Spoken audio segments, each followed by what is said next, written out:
Hello, and welcome to today's session, Portions. So last week we talked about all the different food groups used in the Eat Well guide. And this week we'll elaborate on that and talk more about how much of these foods we should be eating, and this is what we call the portion. There are many factors that would impact how much food you need. These include age, gender, specific needs such as pregnancy and activity levels, for example. As we grow, we may need a bit more food than we did when we were younger, but not as much as we might think. Therefore, it's important to have knowledge about portion sizes so we can make sensible decisions about the foods we eat. So in today's session, we'll cover what the recommended portion sizes are for the foods we might like to eat. So you can follow this on page 17 of the programme booklet, where it shows some foods we might like to eat regularly. Over the next few slides, we'll be going through the food list to make sure we know the right portions of each food listed, so that we can still enjoy them but in the right amounts for our age. To demonstrate the portion sizes, we are going to be using tablespoon as our unit of measure. Just something to bear in mind as we are going through these portions are just a guideline and your portions may look quite different at the moment. But the overall message is to start reducing the portion size you currently have to something a bit smaller. For example, if you currently have 4 slices of bread, aim to reduce this 1 slice at a time until you get to the recommended portion. This might be a good goal for you if it sounds relevant. So let's start with cereal. A cereal can be something that we eat too much of as it's so easy to fill the bowl to the top.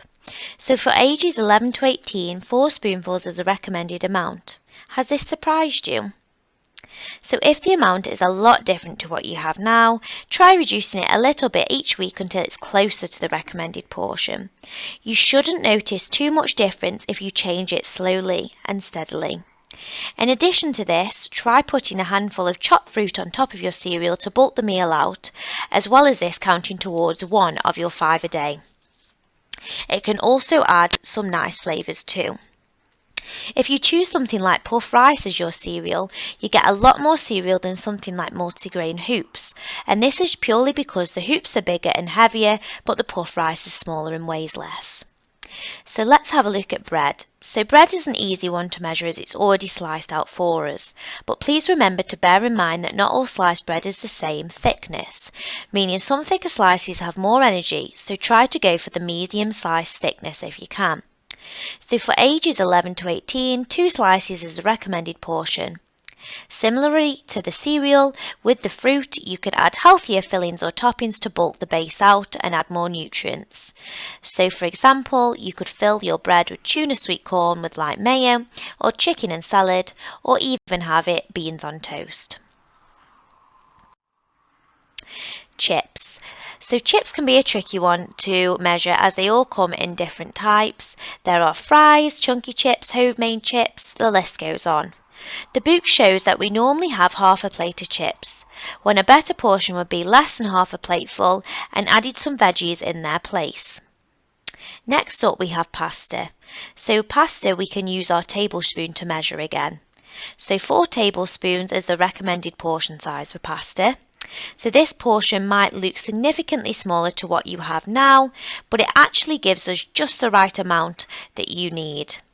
So if you tend to have a large bowl full of pasta, 4 spoonfuls would be such a major change, so aim to reduce how much you put into the bowl until it gets closer to that recommended amount.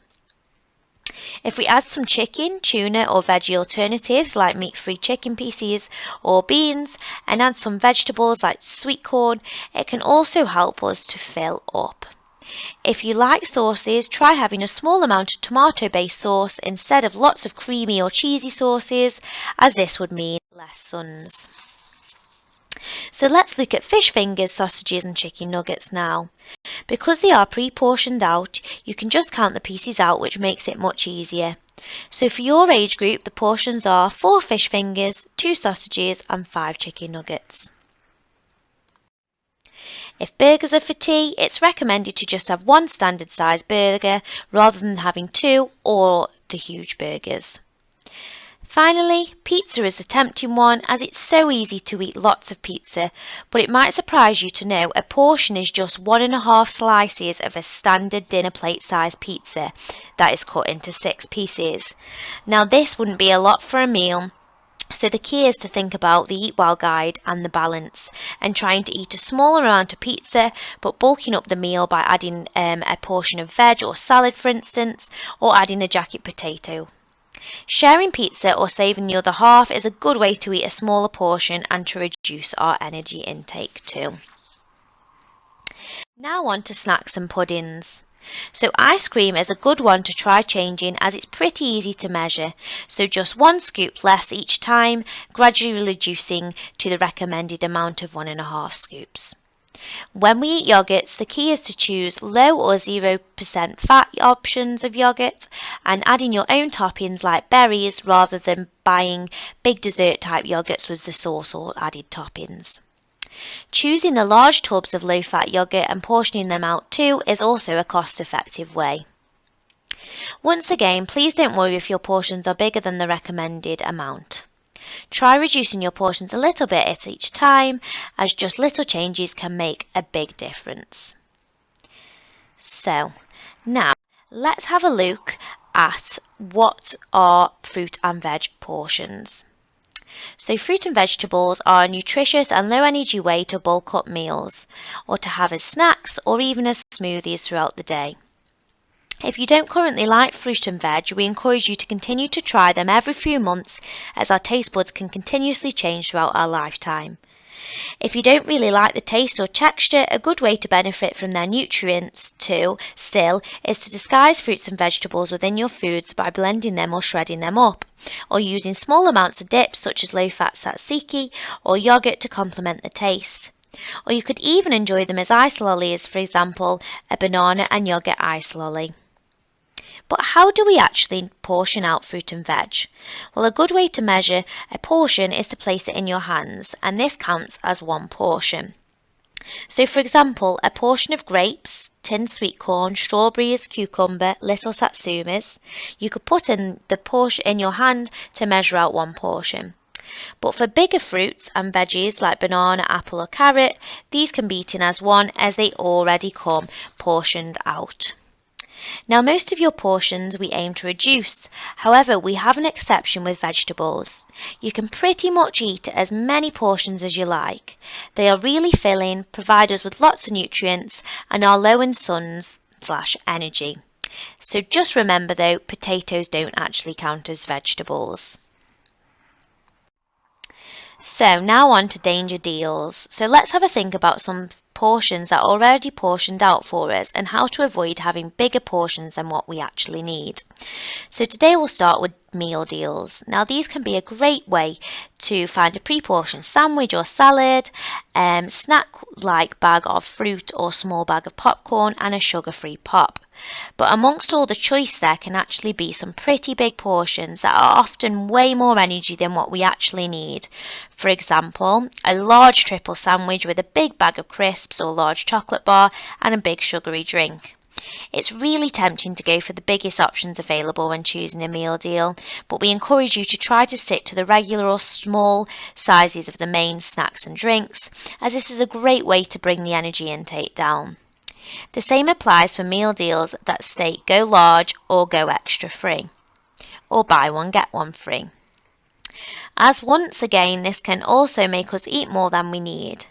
Stick to regular sizes most of the time, or maybe try sharing the bigger options with friends or family.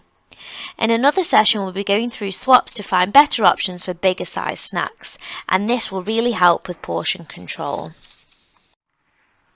So the size of the glass you drink from can also make such a big difference. Try to use a large glass for drinks such as water or sugar-free drinks, but for fruit juice and sugary pops, these should be drunk from a smaller glass, and this is because we want to reduce the amount of these kinds of drinks as they can be high in sugar. So as a young adult, so from about 16 onwards, we would expect to see similar portion sizes to adults. But younger children require less food, so their portions should be smaller. It is very difficult to know what is too much, but we have a few top tips to consider. Use smaller bowls and plates, as it's easy to overfill a larger adult plate. Using a smaller plate is also tricking the brain, as it looks like more food in comparison to the plate, but it's actually the correct portion size recommended. Eat without distractions. Mindless eating can result in the brain not registering that we are full. And finally, encourage chewing food and take time, as it takes 20 minutes for your brain to register if it's full or not. Remember, the guidance provided on portion size is just a guideline. We are all very different, and different factors can impact our requirements, for example, higher activity levels or going through a growth spurt. But being aware of what is recommended is a good tool to have, as you can compare what you currently have and compare this to what is recommended, and slowly but surely reduce your intake to similar. So we're now at that part of the session where we discuss some top tips. So today's top tips are: try using a smaller plate for meals. This helps you eat less. Add a portion of veg and reduce the portion size of things such as chips, nuggets, pizza to try and get your plate more balanced. And finally, try not to have puddings every day, or if you really like puddings, try having your puddings an hour after dinner so your body can register it's full and help prevent overeating in the evening. So let's have a quick look at some goals. So Tom and Shan's goals from this session are: have 4 chips less every time they go to Nana's, on Wednesdays have 1 less sausage at tea, and then on a Friday only have 1 scoop of ice cream instead of 2. Now it's your turn to think of a small goal that you'd like to try. Have a think about your portions and whether you could reduce any portions in particular. Make a note of this in your goal tracker sheet. You can discuss this with your key worker during your one-to-one phone call. So the key take-home messages from this session are: try reducing to your meals to smaller portions, but remember, small changes each time. Start to try to incorporate more fruit and veg into your meals and at snack times. And finally, watch out for those sneaky deals which offer more food, like buy one get one free or more to share. Now for some quick questions about portions. So Tom asked, if I have less pizza like the portions you told us about, can I just add more chips? To that we say we want to try and make our plate more balanced. So this is why we can add more vegetables, for example. So we are still full after our meal, but they are also adding some healthy nutrients to bulk the meal out. Shan asked, I've used a small bowl, plate and glass, and I'm trying to eat more like the portion sizes in the booklet, but I'm getting a bit hungry in between meals. What can I do? Well, Shan, that's a great start, and you've made some really positive changes. But if you find yourself getting hungry in between meals, try having a small snack like some fruit or veg or a small yogurt plot. We will still be going through some great snack ideas in the future sessions, so please keep tuned. Okay, so we've come to the end of today's session, so thank you for listening. The next session will be looking at food labels and healthy hacks. So please have a read through this section in your booklets before next week, and remember to press leave before leaving the team session, and we'll see you at your scheduled date and time for the next session. Okay, thank you for your time.